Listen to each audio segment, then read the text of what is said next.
Welcome back to the Association Insights podcast. I'm your host, Colin Gallagher, and today we're doing something a little different and a little special. Earlier this year, we hosted a LinkedIn Live roundtable on the future of association events. The conversation was so insightful, so full of practical takeaways that we just knew we had to share it with our podcast listeners too. So today I'm keeping it simple and real, and we're hitting play on the full recording from that live panel. You'll hear an incredible lineup of event strategists, comms pros, association leaders, and production experts on what's next for association events. From rethinking hybrid to building immersive experiences to getting smarter about sponsorships and sustainability. Let's dive in. Welcome everyone to our live roundtable on the future of association events. I'm Colin Gallagher, CEO of Onward and Upward and publisher of the Association Insights, formerly known as the Association 100. I'm so thrilled to be joined by an absolutely incredible group of industry experts today who will help us navigate key trends shaping event strategy for 2025. We know you're all looking for practical takeaways, so we'll be diving into event management, what we're hearing when it comes to waning hybrid demand versus in-person events, cost management, and cutting-edge production tech. We want to focus as much of our time as possible on this conversation since we have these amazing experts, but I do want you to get to know them. So I'm going to give them each 60 seconds or less to introduce themselves, their role, and their organization, and the key focus that they're bringing to today's discussion. So Lisa, we're going to start with you. Hi there. Good afternoon, everyone. My name is Lisa Sturga, Director of Meetings at the International Society on Thrombosis and Hemostasis. And I would like to bring to the table how, as international business event professionals, we can elevate our meetings and events, whether they're in person or digitally, to enhance knowledge exchange and innovation. Awesome. Sven, over to you. Hi, my name is Sven. I'm CEO of AFC. We're the Global Association of Convention Centers. You have about 200 members in 60 countries. And the theme I would like to bring to the table is inclusiveness. How do we make sure that every delegate feels safe and welcomed when joining an event? Fantastic. Matt, you're up. Hi all, this is Matt Weingarten here. I'm with the American Marketing Association, where I serve as our Executive Vice President for Communities and Journals. And when I think about the future of association events, I think about events as spaces for community curation and how content and community come together to create an incredible experience. So looking forward to talking more about that. Yes, I love community. Over to you. Did you say Phil? Hi, sorry, Kelly. Yep. Hi, I'm Phil Alongi. I own and I'm at the helm of Alongi Media. We are a full service production company, and I'm privileged to lead a team of very talented producers, directors, writers that have 150 plus Emmys to their collective credit. And we're storytellers. We'd love to work with clients to be able to help take their message and make it to come to life on stage or on screen. Great. And last but certainly not least, Kara. Hi, everybody. I'm Kara Dickerson, and I am the founder of an event strategy consultancy called Content with Impact. But in my former corporate role, I was the head of content strategy and programming for CES, the large global tech event. And I am excited today to talk about event strategy and your content programming as a way to open up new audiences and new revenue pipelines for your association events. Amazing. This is going to be such a great conversation. I'm really thankful to all of you for joining us today and sharing your thoughts and insights with our audience. And, you know, in the association world, we all know events are a cornerstone offering, whether it's that flagship conference, maybe a small committee meeting, even a member webinar. They really matter, and they're a huge part of the reason why members are members for associations. On the same hand, though, associations are constantly expected to deliver bigger, better, more engaging events, but also with tight budgets and ever-evolving audience expectations. So it's not an easy world. Lisa, I want to start with you and hear what are the biggest shifts that you're seeing when it comes to association event planning for 2025? Yeah, absolutely. And I think you touched on some of that in the opening there. I think some of the biggest shifts I'm seeing is in the personalization of the attendee experience and the beginning of how we use AI to do so. right? So for so long, we talk about ROI, return on investment. And while that's still critically important from a financial standpoint, because obviously we all have budgets that we need to maintain, I think the shift is going to ROE. Whether you want to call that return on event, return on emotion, return on engagement, but that's where we're starting to see things change. And how we create that for our attendees and focus on what is important to them individually. And that's a challenge, right? Because we're trying to craft individual experiences. In doing that, we need to look at our financial resources and direct them to that creative experience. And again, as you mentioned, budgets are tight and attendees now need to pick and choose which events they're spending their resources. And so we can no longer create a one-stop shop for everyone. I also think AI, again, will be critically important moving forward, not for just 25, but for years to come. I mean, we're just at the entry level of AI. There's so much that will impact our industry moving forward. And, you know, our strategic partnerships, we're starting to really hone in on those and have those discussions more of a collaboration because we all are after the same goal. Obviously, we from the association side, we're trying to make bigger commitments to sustainability efforts. And I think finally, another shift we're seeing is data-driven decisions. We're taking that data, how do we evolve and innovate based on that data that we use? Yeah, data is everything. And, you know, I love that you bring up AI as well. I know it comes up in every conversation now. Joking earlier when I was talking about prepping for this and saying, I wonder how long it'll take us to get to AI. So I love that we're there right away. The biggest thing that stands out for me that I want to call out for our audience is that ROE. I just love that term and that way of thinking of things. I know when we think about social media, it's the same thing. It's engagement. That's what matters. It is engagement and emotion. And I think that's a really great way to look at things rather than just the idea of ROI there. And Matt, I know at AMA, you all do a lot of different types and styles of events. So I'm really curious to hear your take on this question here. Well, and I listening to Lisa, I love the fact that the last piece that she mentioned was focusing on the data and analytics, because in many respects that feeds the other elements that she was describing, right? It's understanding the individual customer, because that personal experience, we might not be able to provide a perfectly personal experience for every individual, but by looking at the data, we're able to at least make moves to go beyond broad segments and try and target folks in a variety of different ways. And that's a lot of what we have to do because our portfolio of events is so diverse. We've got events that target folks from academia that have very different needs from folks that are based in industry, or undergraduate students who are really early in their career versus executives who are much more seasoned. So in some respects, when we think about community events and these community-driven experiences, we want to make sure that we're creating these welcoming environments that folks feel like they're included in, they're finding kindred spirits. We also want to make sure that the content is peer constructed, peer influenced. It doesn't have to necessarily be the traditional peer review, which we might do with our academic audiences or maybe our more science-based folks, but at least having it come from this credible space of, when we go into this environment, we know that this event is designed by people that are experiencing the same problems that we are. And then finally, we want to make sure that at every point in time, there's some sort of career takeaway, right? So that when folks come into this experience, the emotion that they're experiencing and that return on emotion is also one that they say, okay, I'm elated that I can go back to my business and bring in more revenue, more efficiency or whatnot. So in sticking with those three spaces, what we're able to find is that we're also able to transition folks outside of the conference bubble.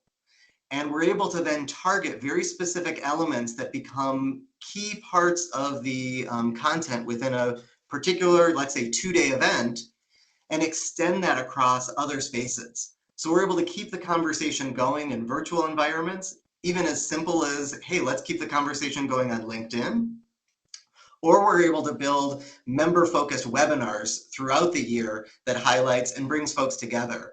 And interestingly, we've also been experimenting with some new platforms that allow folks to network in those environments outside of the in-person spaces that have been really fun, and we're starting to see some nascent efforts. One of those tools is a platform called Brain Date, which has been really fascinating to allow folks to match up with each other and build relationships beyond the boundaries, again, of the conference environment. Colleen, I'd love to piggyback off of something Matt said, because I love what you're saying about targeting, and I think that's so important. In our experience, it's really easy when you're putting on a conference or an event to fall into the trap of making sure that you have something for everyone. And what we advise our clients to do is to be everything for someone instead. And so let's take like a simple example. You're putting on an association event where it's a split of suppliers and buyers. Obviously, the suppliers are important to be there, but if your programming in your main stage could be focused on being everything for the buyer, to make it where if you're not at this industry event, you're at a competitive disadvantage. You need to be here. And if all of the programs, the data is showing that the target is really to get more buyers in the door. And if you can up your buyers by 50% year over year, the suppliers are going to be thrilled because that's what they're there for, right? So instead of trying to do, well, let's do some programming for a buyer, let's do something for a supplier. No, figure out, target where you need to go and go all in, be everything for someone, as opposed to trying to cast a wider net. Yeah, for sure. And I love hearing personalization from everyone. I do think, you know, whatever you're doing now, if it's email marketing, if it's social, it has to matter to the person receiving it. Kara, I would love to bring you into this conversation because I'm so curious how you see all of these shifts coming together and really impacting the structure of event programming. Yeah, I think this is, Phil, I feel like you just set me up for exactly what I wanted to say. So thank you. I love what all of you have said so far. And having been in the trade association environment for 25 years myself, I mean, I've kind of lived and, you know, eat and breathe this every day. So I understand this. But I think one of the other ways that I would look at this is our world is changing very quickly, right? So our industries that we represent are being kind of buffeted by the winds of technological change and geopolitical shifts and supply chain, and all kinds of things are moving very, very fast. So this pace of change is accelerating. It is not slowing down. And so in the association environment, we have a responsibility for making sure that our members in the industries that we represent are prepared for that. They're looking ahead, they're ready for that change. And so, I think from a content perspective, one of the things that's really critically important is to be looking to what I call create your future at every event. So, as you're thinking about those trends that your members are going to be grappling with or will create new business opportunities or the new people they want to be connecting with, as Phil was just saying, in terms of buyers and suppliers, think about ways with the event that you're producing now, this year, next month, that you can start to introduce either some programming or some content that introduces that new obstacle or that new trend to your audience, or you're creating, as Matt was saying, a really great new community networking focused opportunity to bring people together, because I think status quo is no longer something that is safe for everyone. We really need to be responsive to what's happening in the industry. And I would also kind of pair that with the way that we consume content is drastically different than it was 10 years ago and 5 years ago. So people are getting their information from podcasts, from TikTok, from YouTube videos. I've programmed plenty of panel session in my day, and I still love them. However, I think it's important to think about creativity in the formats and the types of content you're producing, because a podcast studio interview on your show floor may be just as valuable, perhaps even more so for the person that's participating in it, because they can now distribute that content as a thought leader, and you're providing those opportunities at your event. So I would think about the pace of change and the creativity in the format and how it can be presented. I love that. And that goes back to Matt's point about like beyond the event, like you have those formats that even if it is during the show, that also lives on. So that's awesome there. Sven, I'd love to hear your perspective and that of the convention center side of things too. Yeah, so it's a bit reflecting what the previous speakers have said. What we're looking for is more and more flexibility in terms of space. You don't want your delegates to sit in a ballroom with bad seating without daylight for the entire day. It's not going to work. It's as simple as that. So we need to be flexible in terms of spaces, small spaces, larger spaces. We need to have natural daylight. We need to have different types of seating, from bean bags into high-end tables. But I think going forward, what we're going to see is far more immersive technology, whereby actually you're going to use the walls as big screens. And I saw a literal example of that in Rehab just before Christmas, where every wall of the room was a massive screen used for content dissemination, combined with cinema quality sound. And if you're sitting in that type of environment, you can create atmospheres, you can create different types of content which are truly amazing. I think that's a little bit the direction we need to go, especially with an upcoming generation which is used to this type of digital environment. And that will need to combine from a venue perspective with making sure that as convention centers, we respect certain values. Because if we don't demonstrate them and we don't lead by example that we are sustainable, that we are respecting all the communities, that we are providing a safe environment, that new generation is simply not going to come to our venues. It's as simple as that. Yeah, that's so interesting. And I'm curious too, for my association folks on here, when we're talking about some of those immersive technology and new things, and then also going back to the like having a podcast studio or filming things that are being used elsewhere. Are you all doing that at your events, and how is that working for you? If I can just get Matt, Lisa, and then Sven to weigh in on that quickly. Yeah. Well, two things came to mind as I was listening to Sven. Recently, we did a policy conference that was based in Washington, D.C. And shockingly, there are a lot of policy conferences that happen in Washington, D.C., right? So how do you make that a different kind of experience? We ultimately hosted it at a little bit of a non-traditional hotel. It was a hotel that was absolutely not prepared necessarily to do a traditional conference environment. But what we found is that suddenly we were able to host events in spaces where later that evening a jazz performance was going on. And so suddenly it became, the conversation just kept going, and it just became a chat while there were folks performing music in the room. And it created this naturally creative environment in which it really was a very different policy conference. So I think we're also looking for how can we create those types of environments where we don't actually have to pay someone to come in and create this exciting energy, right? We can just use the natural organic environment around us. And in some respects, that also fits in with a lot of sustainable goals as well. How can we create environments in sustainable spaces where we're actually living the experience of a sustained environment as opposed to just talking about it? Yeah, Matt. Yes, that's so cool. As a DCRA person, that is not your typical policy conference. I will give you that. No. Lisa, sorry to jump over you. No, sorry. But adding on to that, you know, our ISTH marketing team is really trying to be creative in this regard. And we're looking at podcasts as part of our meeting this year, potentially on the exhibition floor, right? So it serves two purposes. It drives attendance, it drives engagement, it drives people into the exhibition floor, and also brings some of those different elements to the meeting as we move forward. But yeah, we need to be, and when we get to the end of the segment today, we talk about what we want to look at moving forward, but I think I can't stress enough engagement and innovation. Yep. Sven, anything you want to add there around that topic? No, I think what venues need to do a bit more and get better at is really sitting down with the organizers and truly trying to understand what you want to achieve as an organizer. Because as a venue, we have assets. We just need to figure out, okay, what exactly do you want to achieve, and make sure that we use the assets in the right way.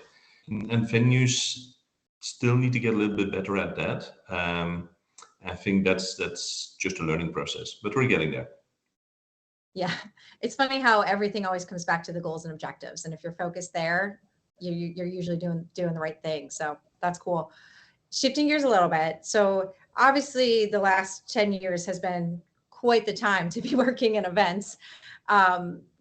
Everything went virtual for COVID, and then there was hybrid, and hybrid was going to be the future. But now we're seeing a really strong demand for in-person connection and community. And we've been hearing a lot from people we know in the association world that hybrid's actually waning and people are just craving those in-person experiences. So Sven, I want to start with you. And where do you think that balance is heading there? What are our convention centers prioritizing when you think hybrid versus in-person? Yeah, well, for me, in general, when you bring people together, you want to offer them an experience which you can't get on a digital basis, period. Mm-hmm. So you don't bring people together to listen to a lecture because we have Zoom for that. And I think companies like Phil's, which are really about storytelling, creating experiences, that's what you're going to see. You're going to bring people together for unique experiences. Convention centers are the best place for having those. I think what we need to do from a venue's perspective is enable the digital component. We need to make sure that the Wi-Fi is of broadcast level, that you can actually do live streaming, that you can reach out to your larger audiences. But for me, the hybrid digital part is about the continued engagement with the different audiences next to the person-to-person events. So it's no longer, okay, we need to have an event somewhere and we're going to live stream. No, the digital part is the continuous engagement with your audience. The live part is, the ultimate experience you're going to have as a community. Yeah, Sven, it's so refreshing to hear you say that and for advocating for it, because you're 100% right. In the last 5 years, we've seen a complete shift with COVID to virtual, and then a hybrid and back, like you said, Colleen. And even though we're back in person, there are still lessons learned and success stories from those early years of COVID and the transformation that can stick. For example, a client of ours is the U.S. Navy Memorial. Their biggest fundraising event for the year was a dinner that they did at the National Building Museum in DC, where that in-person experience was going to be taken away. They were worried about how to keep up the revenue. And so what we did for them was help turn this 4-hour dinner into an hour video broadcast. And so we were able to tell stories more succinctly through that medium, that it was a wild success. So now they're back in person, but they've now started incorporating video storytelling into their pieces, because you can have the most compelling speakers in the world. They're still talking heads at the end of the day. So how do you innovate your experience? Instead of someone just talking about new cancer research, set it up with a 3-minute package that shows what's possible. Get a story, get it in their own words from somebody that's benefiting from the research, then bring in the researcher on that can talk about it. It's going to be so much more engaging when you're hooked in and you can visualize. And that's one of the things that venues are. It behooves them, to your point, Sven, to create different activation centers and different ways to tell the story, as opposed to just there's a speaker here in a room. Yeah, 100%. Lisa, how's the ISTH making decisions around this right now? Yeah, so it's interesting. As you mentioned, hybrid was once seen, as the future, and we've been trying to assess since COVID, is it just virtual fatigue, or do people just want to be back in person? And I think it's a combination of that. We've seen a 50% drop in our Congress digital registration year over year since 2020, but we still feel there's a critical role for it. We have a large international audience. We need it. It helps us break down barriers for those facing, travel restrictions or funding limitations. And it's good for some purposes, right? For research presentations, panel discussions, but for complex collaborative sessions or spontaneous discussions that, we hope drive innovation, it's probably not the best format for that. But we looked at how could we leverage it in other ways? How would it help us? So one of the considerations obviously was the cost. And in the beginning, we thought we need to live stream everything. We stopped live streaming everything and we're capturing the content. We're turning it over in 24 hours. And realistically, when you think about it, our Congress was in Bangkok last year. We're live streaming. North Americans, Europeans, they're not getting up at 2, 3, 4 o'clock in the morning to watch a live stream. So, we really had to take the international component into that to help us reduce costs and understand what people want. We also think that, turning it around to year over year monetization, turning that live event, and if it's not just using it in evergreen resources or webinars or learning modules, how can we make it a member benefit? Turn it into a member benefit. So within 30 days of the Congress, we turn it over to our Academy site and it becomes a member benefit at that point. But we continue to evaluate it again, data-driven decisions, and we'll look at how are there other ways that we could use this content, because the content itself is very valuable, right? So we're looking at that continuously to see where this goes in the future. Yeah, I love that, using the content as a member benefit. Matt, I actually want to jump to you real quick. And is that something AMA is looking at doing too? And how do you guys do that? Yeah, it's listening to this conversation, it's also fascinating because some of our events, we actually have continued to lean into hybrid experience, in part because that's what the data says the audiences want. And we actually do see the engagement there. So, in one case, what we've done is we've actually shifted an event where we have a virtual day, and then a couple days later, the in-person experience starts. And we usually don't have a huge number percentage-wise who only sign up for that virtual space. But what we find is that becomes this opportunity for folks to connect before the event and come together. This is an academic conference. This is the kind of conference where session rooms tend to be lightly attended, right? So it's not necessarily the huge crowds, but that virtual space creates an opportunity for some interesting engagement.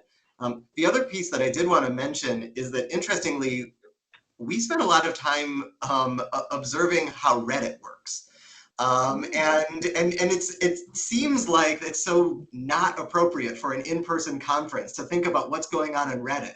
But the kind of exchange of information in that space and the camaraderie that exists within that environment is something that we think a lot about when we're talking about our virtual experiences. So how do we encourage the same kind of leadership, the organic leadership that's created in a Reddit thread? Sometimes it's not positive leadership, right? I readily admit that. But let's harness these concepts for good and use them to actually enhance the attendee experience. Okay, that's amazing. And it's fascinating to hear the different experiences, and I guess it comes down to knowing your audience and following that data. So that's really, spot on with everything we've been saying here. So that's great. Phil, was there anything else that you didn't mention in terms of production elements to make this work, and what are the must-haves? As far as production elements in a show?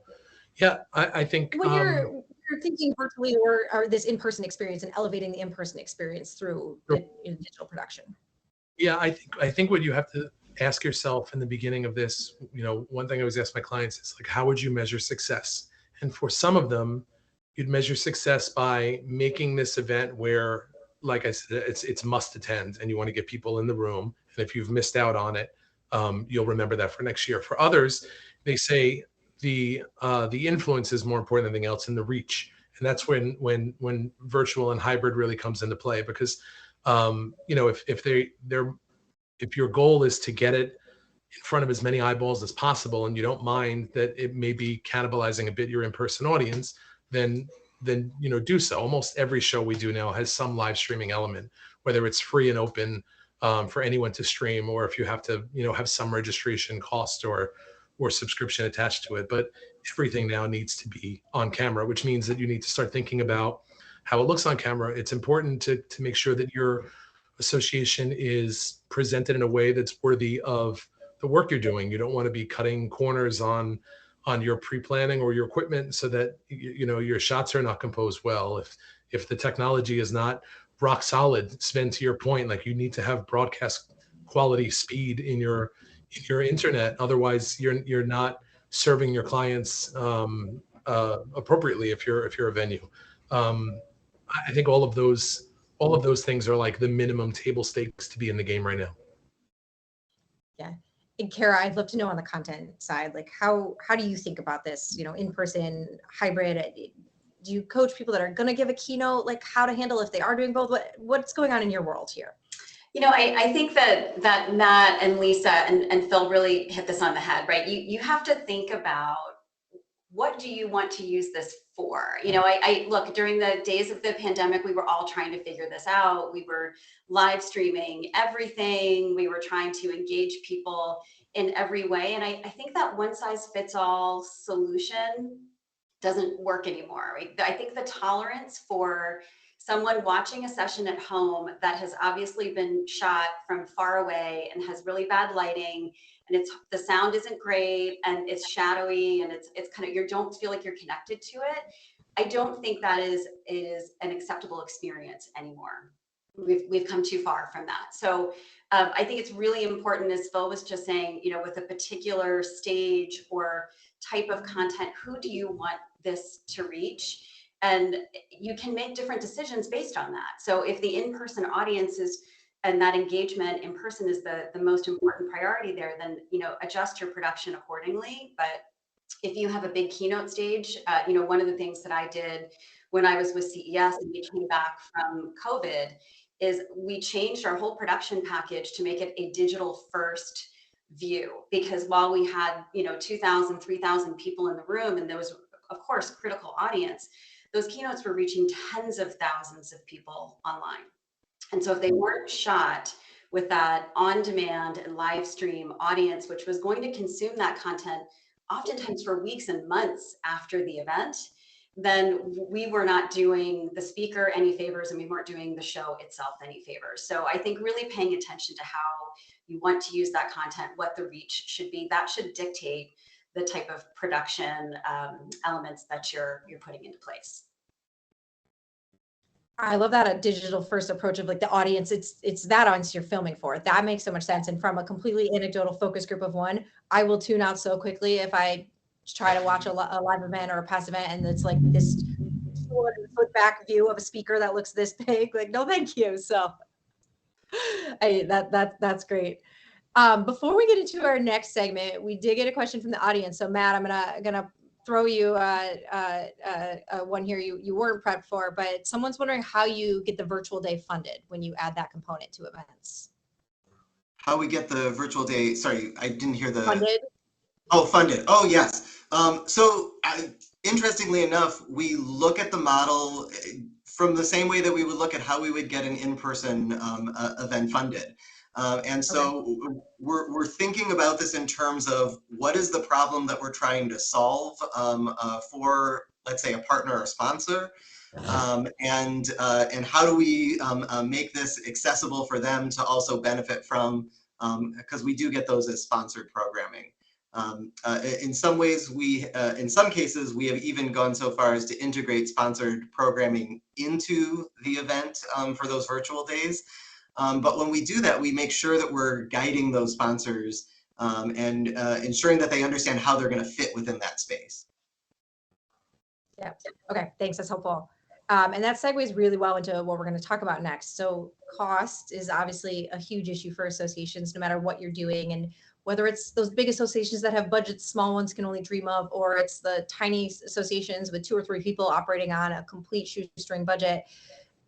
Phil, from a production perspective, with costs rising and having such a focus on budget, how can associations maximize event budgets but still deliver a really outstanding experience? Is that possible?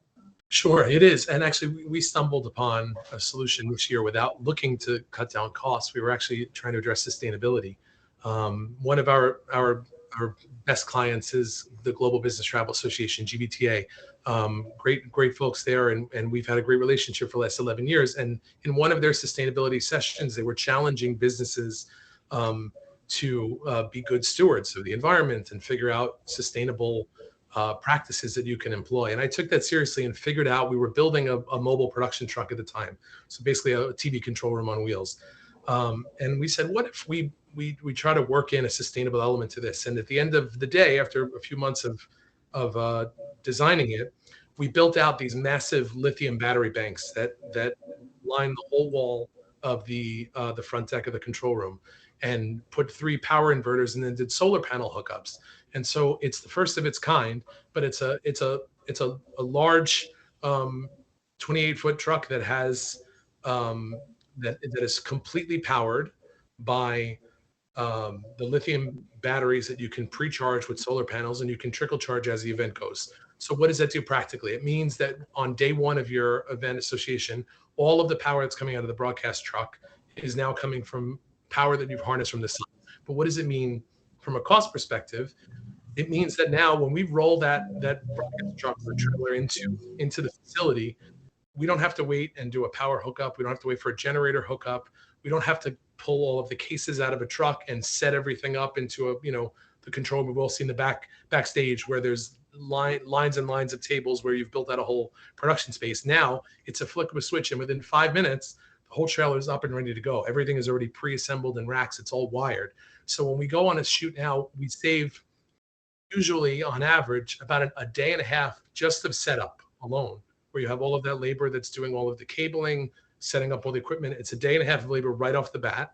And so it also gives the association, clients of ours, a great win and a great story to say we're putting our money where our mouth is, that we've brought in an AV vendor that is coming in and cutting its carbon footprint using a third of what the power has been in the past, for one example. But also everybody loves the idea of sustainability, but it's always like, can we afford it? Well, it's literally, when you use our trailer now, it's costing you less money, and it's using less power draw, and it's giving you 4K quality broadcasts. It was a win-win-win. It was very easy to sell to those clients. It's only been up and running now for about 7 months, but it's been the calls are coming in for people that are looking for sustainable outlet, and that seems to be a winner. I love when technology can actually solve multiple problems at once. Well, I didn't spend as much time as Kara there. My first job was with CES and the Consumer Technology Association, and that was one of my favorite things there about the innovation that came out is, it does bring costs down. It lets you do more things. It's just fascinating, how quickly things can change and how much you can do with innovative tech like that. So continuing the focus on cost, though, Matt, I want to come back to you, and you just gave us a little insight into this already, but I want to dive deeper into AMA's approach to sponsorship, partnerships, and really just monetizing your events. Well, and I'm also just sitting here thinking about batteries and the complexity of, so I'm absolutely in awe of that share there, Phil. I'm gonna ping you on that one later. But when I think about how we work with our sponsors, actually this goes back to original statement from Lisa in terms of the data and analytics. It's truly understanding what our attendees are looking for and the experience that they're seeking. And simultaneously, it's considering what are the problems that potential sponsors or partners are facing, and how can we provide solutions from that community of phenomenal attendees. So that's a starting point. And then the secondary piece is thinking of this, again, beyond the boundaries of the conference. So it's not just simply a sponsor that comes in and has a one-time interaction with our attendees. It's thinking of it from a much more long-term perspective. And how can we help to nurture and develop relationships? The last caveat that I would add in there is that I also think that there are times when we as association professionals think of everybody in these very two-dimensional ways, right? Like we have the delegates who attend our congresses, and we have the sponsors that help to fund things. But in reality, we are all very multiple identity individuals. And so the individual who is attending our event as a delegate may actually be a potential sponsor in the future. And folks who are connected with sponsors may actually be appropriate attendees for our event. And so it's trying to find the way to connect the dots there, because ultimately by helping to nurture those kinds of relationships, we make the sponsorship pipeline so much more sustainable and able to evolve over time. Yeah, relationships are everything. That's such a great approach. Sven, I'd love to get your take at when you're thinking costs and how are convention centers trying to make these big events for associations doable, and how do they work together with them on that front in terms of budgets and being able to still put on great experiences? Well, I'm just going to give one example because there's a lot of talk about sustainability. That's one part, and we need to be more sustainable. So what you see is that venues are investing in LED lighting, in making sure that we're going solar, etc. That's one part. Now, one element which I find really interesting when it comes to cost is food. If you look at level of food waste at events, it's still massively big. And that is something that venues are more and more looking into is how can we reduce that waste, but still offer a great experience to the delegates. One example was what's happened in Toronto, the MTCC. They hosted a really big financial event, 8,000 bankers coming together for 4 days. It used to be a seated lunch, 3 courses, wine, all that type of stuff. They've moved completely into street food, and which is only prepared when people arrive. You make it, it's fresh, it's a great experience. Waste levels are reduced to almost zero, meaning that the overall cost and sustainability footprint is reduced drastically. And those are the things we need to think about. But once again, that requires a partnership between the organizer and the venue. And venues need to dare to come up with those type of ideas and not simply say, okay, we will do what the customer asks, because sometimes, we can come up with great experiences which have a great impact, but it deviates a little bit what the organizer is used to do. So that's and that requires partnership, that requires conversations. But if you do that, the impact can be massive, both from a cost perspective, but also from a sustainability perspective. That's brilliant, Sven, because we were saying not only from a sustainability perspective, but going back to the experience again. We've all sat in these lunches where there's glasses clinging and there's servers walking by and people are talking and everybody's at a round table and there are speakers that are up there trying to do their thing, and everybody's always looking for how do we fix that, and that's a great solution. I'd love to chase that down. Yeah, that's a fascinating thing. And as a super picky eater, I would also just love that because I'm always like, can I just go get my own food? So that's amazing. Lisa, I want to talk international event budgets with you. Yeah. That's a whole nother ballgame. What challenges and opportunities do you all face on this front? Yeah, it's a whole nother world, as they say. I will say smart minds think alike, and what everyone has said here is really key.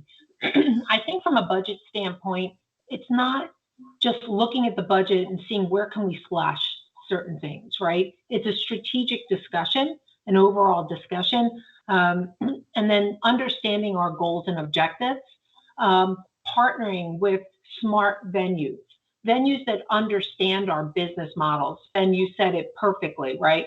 They need to understand us. We work together in collaboration in those partnerships. They work that venue day in and day out. Tell us what you've seen from other organizations on how we can increase sustainability or cut costs. That's how we work on this partnership. The other piece of this is it's not always just about cutting costs. It's being smart. And Matt, you talked about this in revenue generation. Let's talk to our supporters. Instead of saying, this is what we have for you, having the conversation, what do you want and how can we provide that to you to increase your exposure and our revenue generation. Again, back to some of the other things, lean travel policies, accommodation planning, again, cutting down on food and beverage. That amount of waste from a financial standpoint is just tremendous, and from a sustainability standpoint. In terms of understanding your goals again, where do you want to spend those monies? I think the tech-driven efficiencies, we talked about what does the production look like, and is that key and is that important? That's where we're spending our monies. We have event management platforms that are all in one. We take our registration, we facilitate our speaker management. That's where we get our data at the end. So we bring all of that together.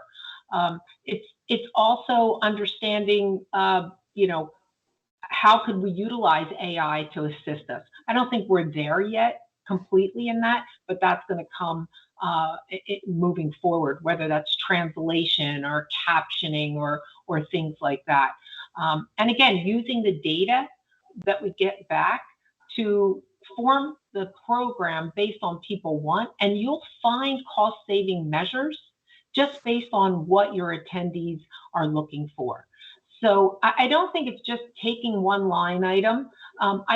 From an international standpoint, though, specifically, understanding tax regulations, understanding the international market, understanding how the different business models work. North American convention centers versus, Sven, you're laughing already, versus European convention centers.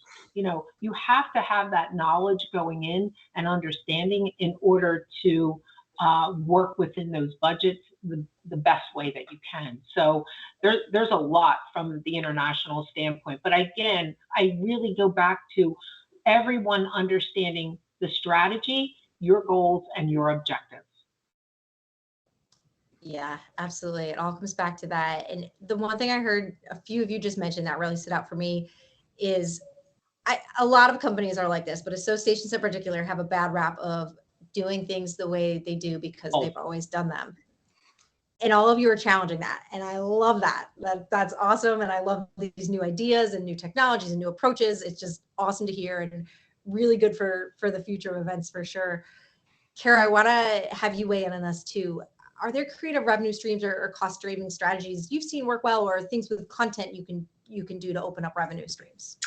Definitely. So I'm going to piggyback on what Lisa just talked about in terms of event tech, because I think we haven't really talked too much about that today, but we've also seen leaps and bounds in terms of innovations happening in the event technology space. And I can give you a specific example.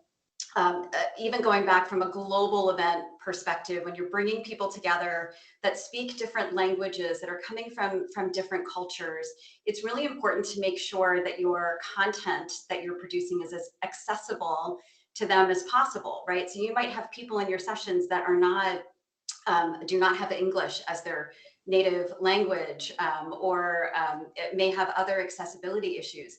One of the things that I'm most excited about seeing is the way that AI and other technologies are allowing organizers very affordably to provide real-time translations in multiple languages, closed captioning in just regular small breakout rooms that perhaps might not have been affordable to them. That was very expensive. It would have broken the budget.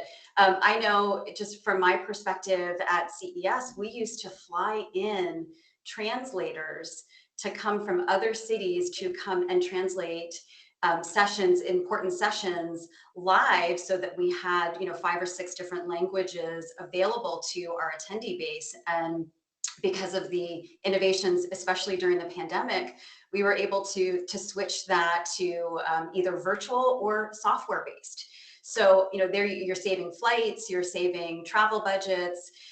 Again, Lisa, for your audience being a medical audience, it may not be quite where it needs to be in terms of those translations being exact, especially for the scientific community. Yeah. So you might need to look at that a little bit differently. But if you've got an audience that is more broad, people are pretty forgiving right now of typos and things that you can tell AI perhaps has mistranslated, because we're just seeing it everywhere. We're watching that on LinkedIn videos, and we know what it's trying to do. So I think that's really important.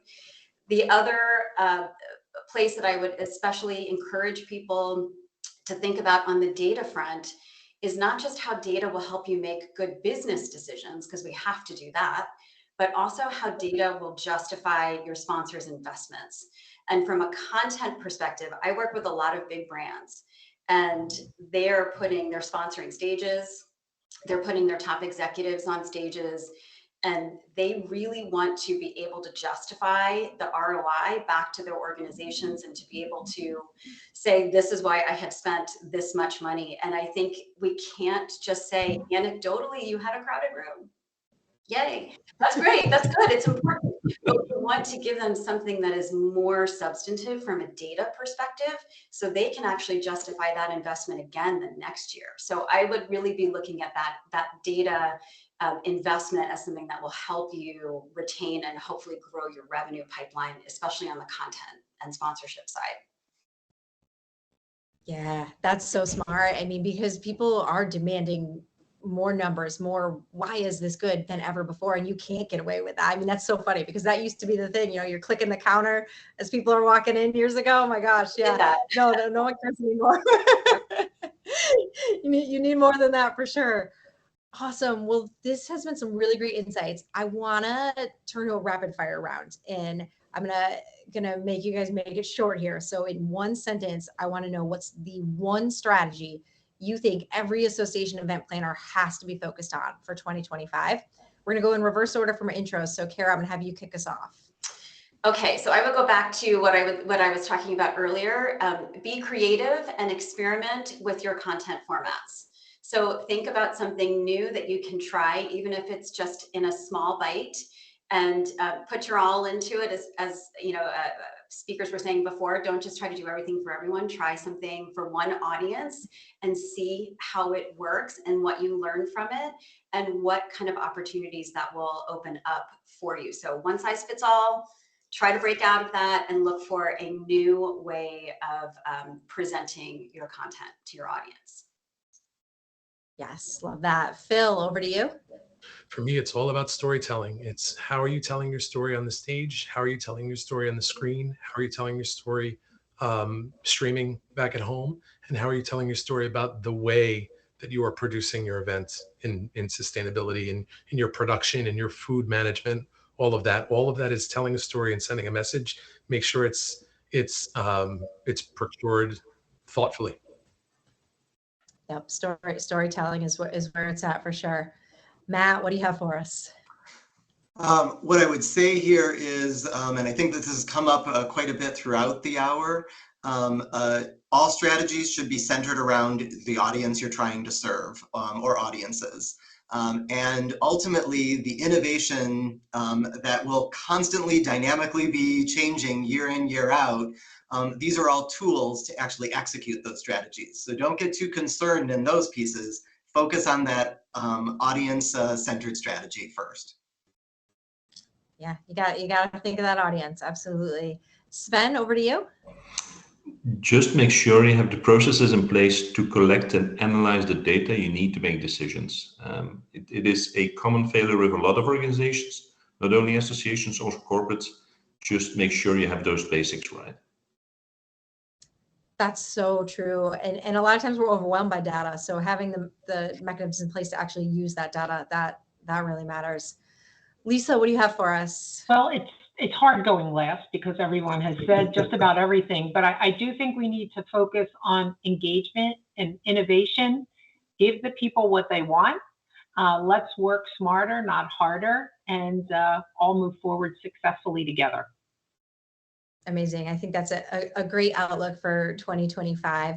Since everyone was so great at staying on message, we actually do have a few more minutes. So I'm going to put you on the spot here. And I would love to know either your most memorable, favorite, engaging event experience that you can think of, or your biggest learning experience that you now will never do that again. So I will let whoever wants to jump in since I'm throwing this at you on the spot here, but would love to hear from you guys on this. Okay, worst experience ever, a virtual wine tasting. Don't ever do that again. Oh no. Because it was bad wine, or The wine was good, but it's silly. It's all. we did a lot of silly things during the pandemic to try to find any way to connect, right? That we did. Anyone else have anything that's jumping out at them? For me, so Bill Withers is my favorite songwriter of all time. He did "Lean on Me" and "Grandma's Hands." He knows "Sunshine," and he was honored by the Navy Memorial that I brought up before, and he was honored during the pandemic, and so it's very hard to put on music performances without being able to be live in a room. And so we were able to put together this star-studded group of musicians that each recorded them singing "Lean on Me" to individually, and sent it and pieced it together. It was a really, really cool, moving thing that we all needed, especially in that first year of the pandemic. Yep. I think for myself, the worst experience was trying to pull a virtual meeting off in three months. On the other hand, it was such a learning experience as well. It was something that we were trying to incorporate hybrid digital into our program for years. And as you said, associations move at snail's pace. And because of the circumstances, we had to do it in a 3-month period, and it was doable. So I think it was the good and the bad that came out of that, and really propelled us forward much quicker than we would have ever gone in the past.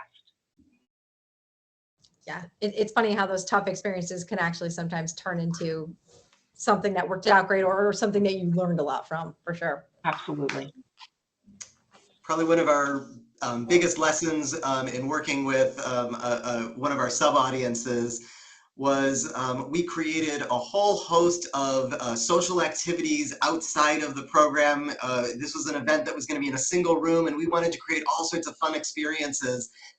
Ultimately, that particular group stayed in the room that they had been working in all day into the evening because they were having such great conversations. And so the lesson was, pay attention to what your audience wants, because what you think they might want isn't necessarily what they're going to ask for. And you're going to waste a lot of money on, ice cream trucks and whatnot as they sit in a room with basically a pitcher of water as their, entertainment. That's painful. I feel for you there. I'm impressed they stayed, Matt. Instead, Matt. Sven's got a guy you can hook up.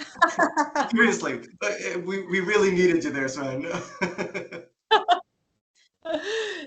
I would jump in with I would say, just thinking back to switching CES to an all virtual show like all of us did that year, really helps you realize the value of your partners. So Phil, everything you're saying from a production perspective, Sven, from a venue perspective, your partners, you live and die by your partners. And so making really solid choices and creating relationships that are, they're aligned, they're side by side, and you are all part of one team. That's probably the biggest lesson that I took from that experience, is just how valuable those decisions are and how much it really matters in terms of what you're delivering. Agree. Yeah, absolutely. Yeah. Well, I love everything I just heard. I am so appreciative of everything you all shared, and grateful for your thoughts, your insights, your great ideas, your challenges, you name it. Everything we covered today, was really hits home and gives some great takeaways for what associations can be thinking about for the year ahead when it comes to the future of events and what we're doing, how we're planning, and how we're looking at our audience and engaging them. I would encourage all of our attendees to connect with our panelists on LinkedIn. We're going to drop everyone's LinkedIn links in the comments here, so you can have that and connect with them and engage with them. And if you want to keep the conversation going, we'd love for you to follow Onward and Upward on LinkedIn, and Association Insights for more events like this. We also hit on advocacy, leadership, comms, conversations, and we'll have more to come on the key issues that associations are facing. But thank you so much for everyone that tuned in today. We appreciate it. That's a wrap for today's episode. The Association Insights podcast, previously known as the Association 100 podcast, is a production of Onward and Upward Marketing and Communications, where our mission is to make associations and nonprofits the go-to source in their industries through earned media and thought leadership. This podcast is an extension of our newsletter, a bi-monthly collection of best practices, top trends, helpful ideas, and smart strategies delivered straight to your inbox. Have you undertaken a big change at your association? Or do you have some words of wisdom from the trenches of association life? We want to hear from you, and so do our listeners. Drop us a note at info@onwardupward.com. That's info@onwrdupwrd.com. Be sure to subscribe, give us a 5-star review, and share with your friends and colleagues. We're available anywhere podcasts are found. Come back next week for more association insights and inspiration. Thanks for tuning in.